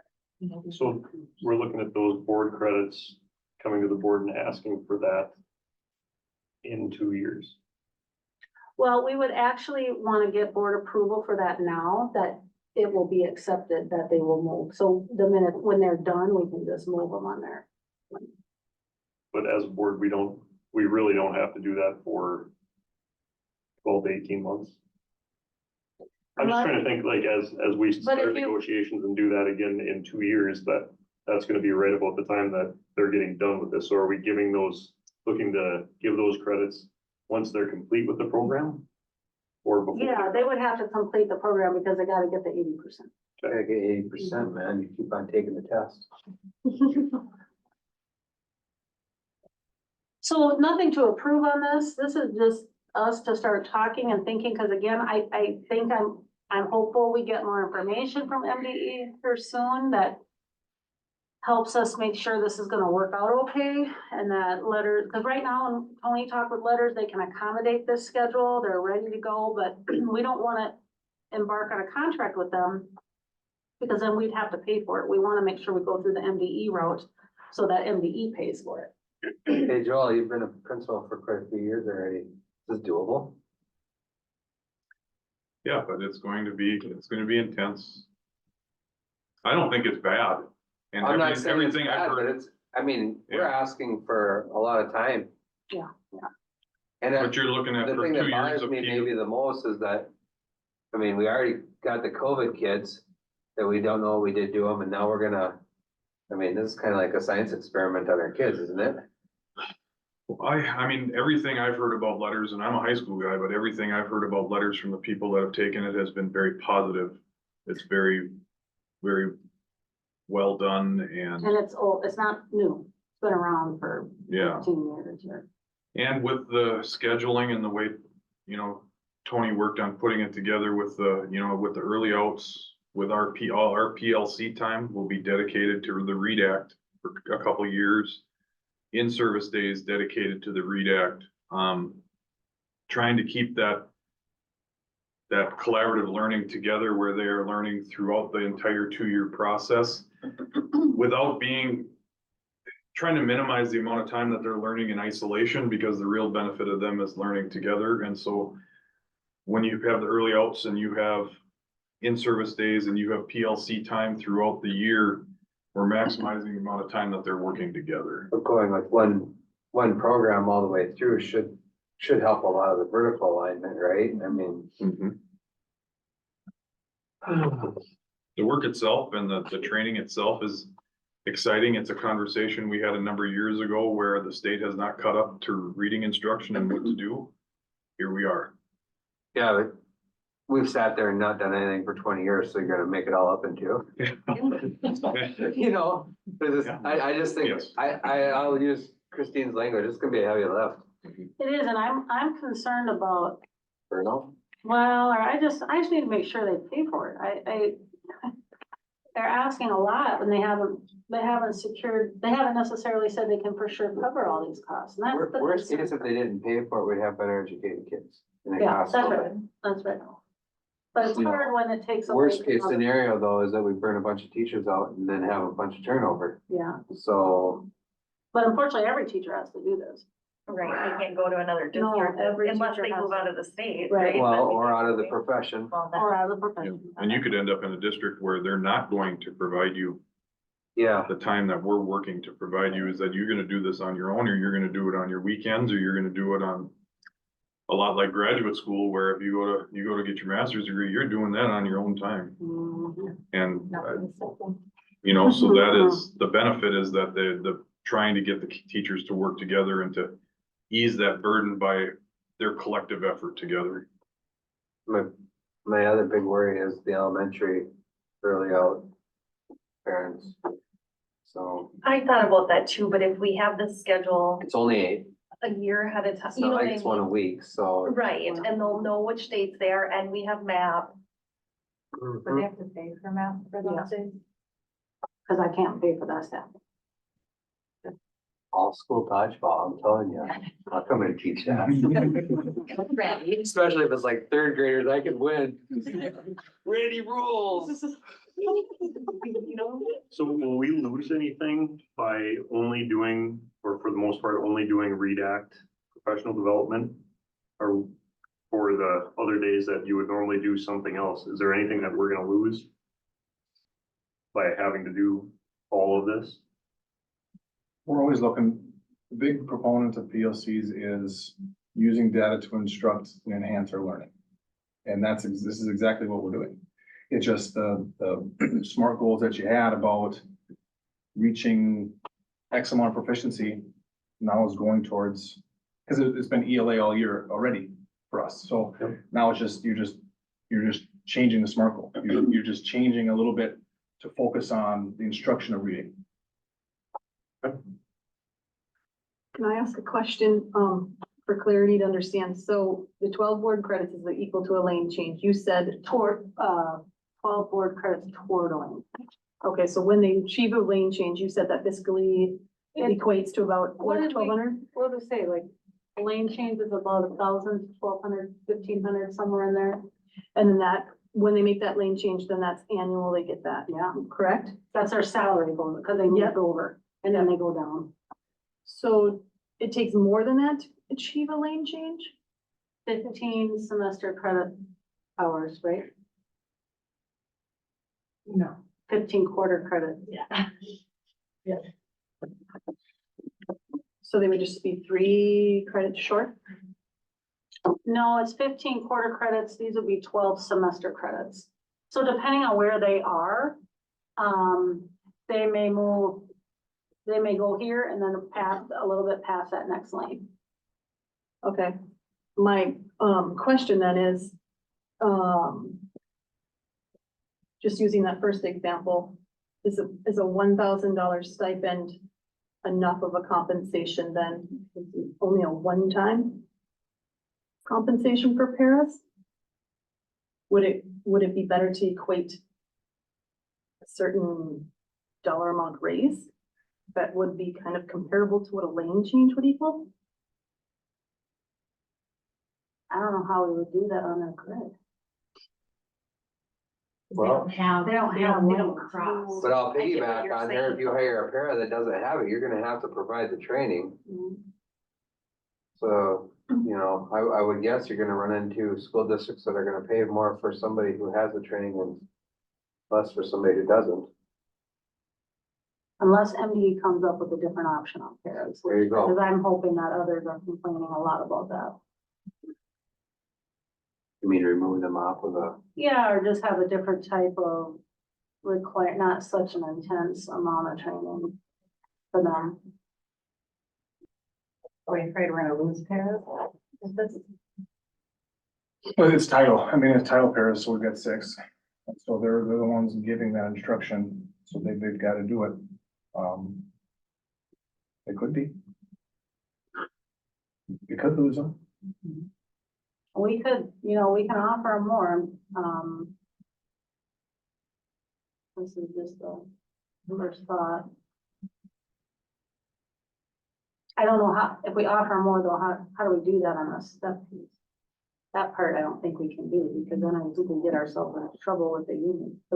contractually, Yeah, You'd have to negotiate something totally. something different, yeah. whole new language. Like how we have the experience credit, you'd almost have to do something. Or maybe like even that. like have a title column. Yeah, or something. And but I that get what chart. you're- How we have, how we have food service, remember we have cooks, dishwasher, cook, para, and then something else, Yeah.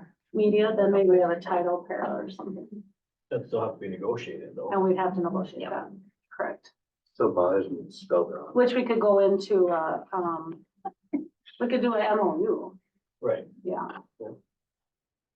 I like the early outs. Personally versus the no early outs. I don't know when else they're going to I do think it it. makes sense. They're here, they're already, They really want that, Yeah, yeah, they were. Because you wouldn't be required to do that. That's very generous to do But it- and with already doing the late starts, I feel like, yes, it's the opposite time of the day, but it's still kind of, like you said, it wasn't too much over doing the late starts anyways, so. Yeah, it's a different burden for the family, so Right. Yes, Yep. that afternoon's a lot harder to deal with. The nice thing though is the middle school and high school will be out too, so they could have some older siblings babysitting at home for some of our families.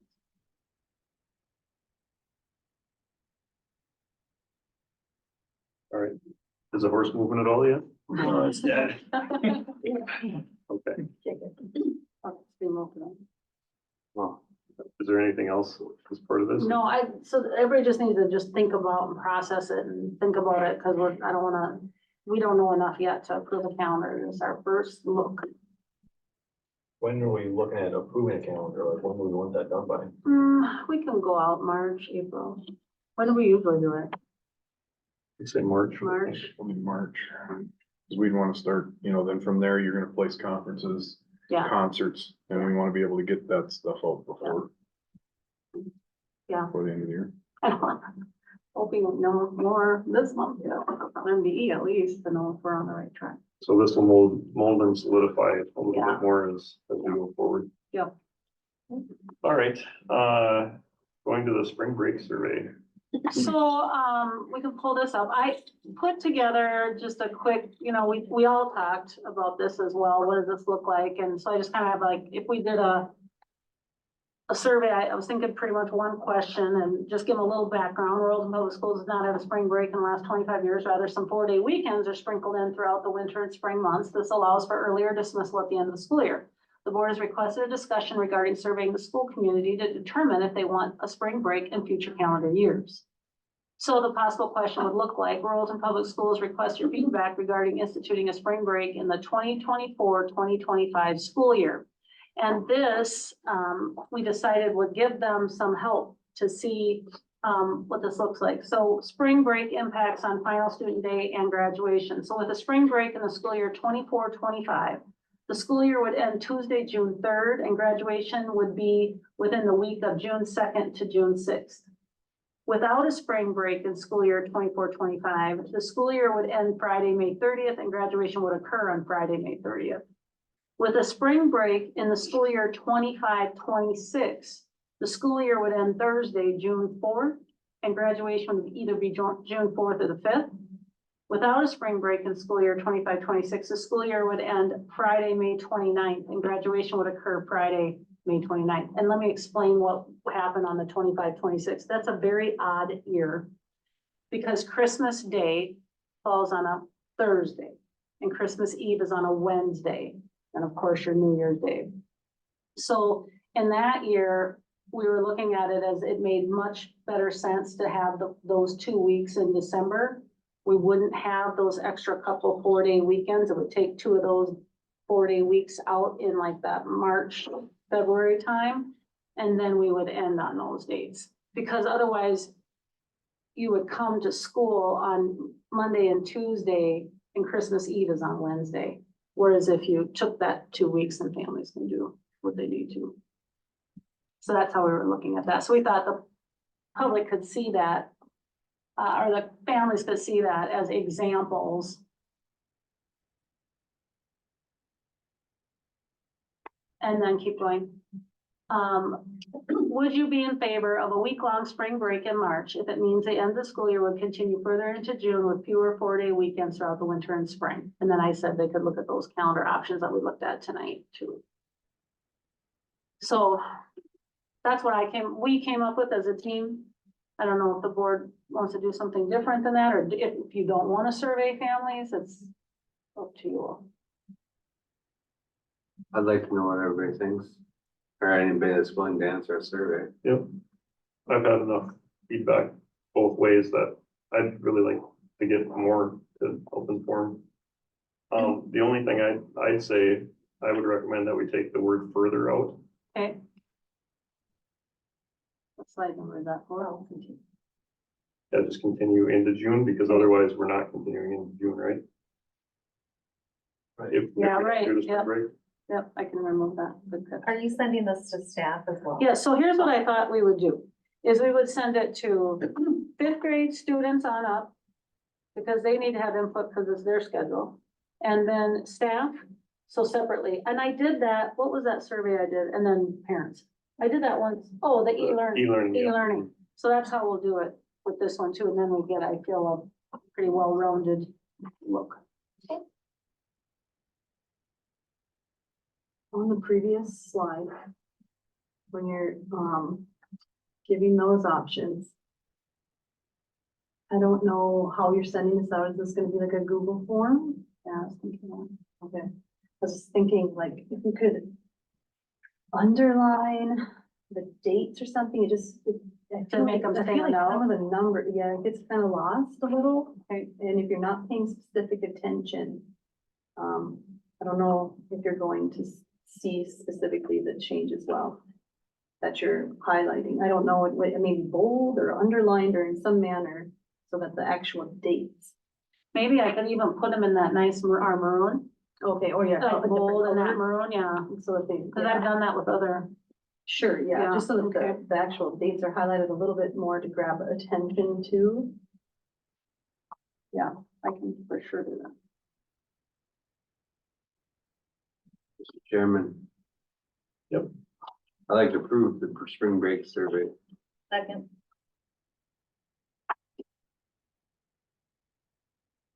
Packet. Second by Director Bauman. All right, discussion. Are you guys good with taking the word further out? Okay. Is there anything in here, so for the withouts, do we want to add something like no change? To what we currently have, or just leave it like that? I think the dates kind of help. Cause it all looks the same. Yep. They're all kind of formatted the same way. Are you saying take out without a spring break Well, and saying If I'm in, remain? I'm just thinking if I'm in fifth grade, I'm gonna vote for the spring break, right? Because I don't know anything else that goes with it, so, normal school year like it has been going, like no change is without a spring break. And I don't wanna make that more biased, but I get what you're, like, take out without a spring break in the school, you just would say no change to the school year. yep, Or as completed as calendars in the past, or something like, that. I get what you're saying.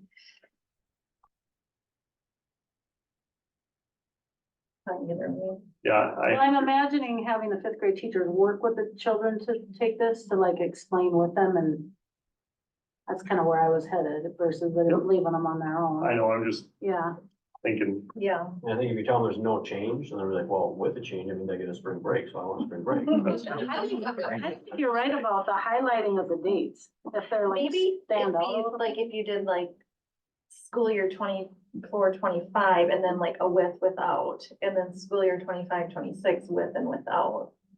That would help maybe Okay. not, that would help maybe have less, so many numbers underneath. I don't would think that would help. Like maybe. heading, with the school years, the heading. Yeah.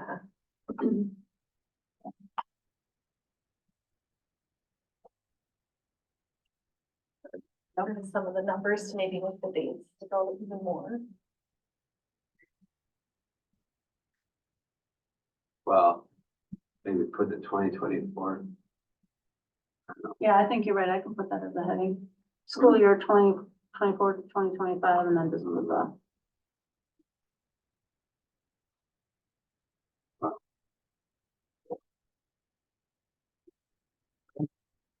any other discussion? All right, all in favor, say aye. Aye. Aye. Opposed? All right, motion carries. 0. Approval of the reduction resolution. So that is me reading.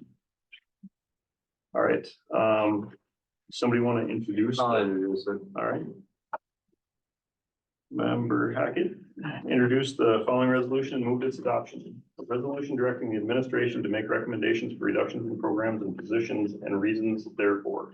Whereas if the financial condition of the school district indicates that the school board may need to reduce expenditures, and whereas there may be a reduction in student enrollment, and whereas this reduction in expenditure and decrease in student enrollment may include discontinuance of positions and discontinuance or curtailments of programs.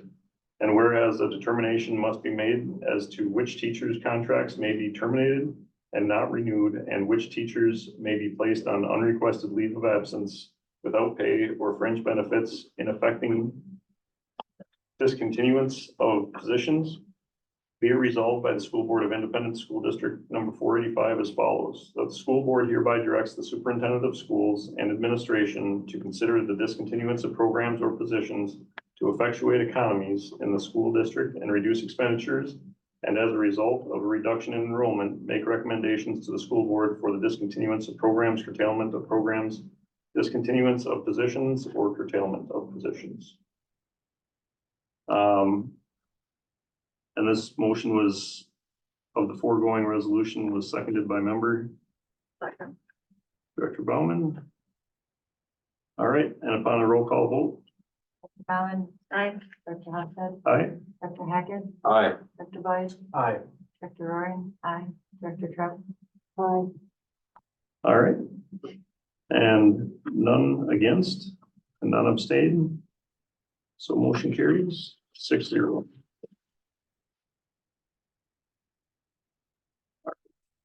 And next is donations by resolution. So I'll introduce this. The following resolution, the Rice Area Sportsman's Club has generously offered to donate $2,000 to the Royalton Trap Team. And the Royalton Wrestling Club has generously donated $27,584.23 to the Royalton Upsala Wrestling Program to purchase new mats in the wrestling rooms. So they're huge gifts. So we do sincerely appreciate it. I know we talk about that most times and how we have to do this, but thank you to those involved with that. And the motion is seconded by Trout. Director Trout. And upon a roll call vote, Dr. Bowman, Aye. Dr. Hofstad, aye. Dr. Hackett, Aye. Dr. Boyd, Aye. Dr. Roy, aye, Dr. Trout. All right, and none against? And no one abstained, so that is approved this 8th day of January 2024. All right, thank you. All right, so upcoming meeting schedule. I look at this page. So our next regular meeting is February 12th.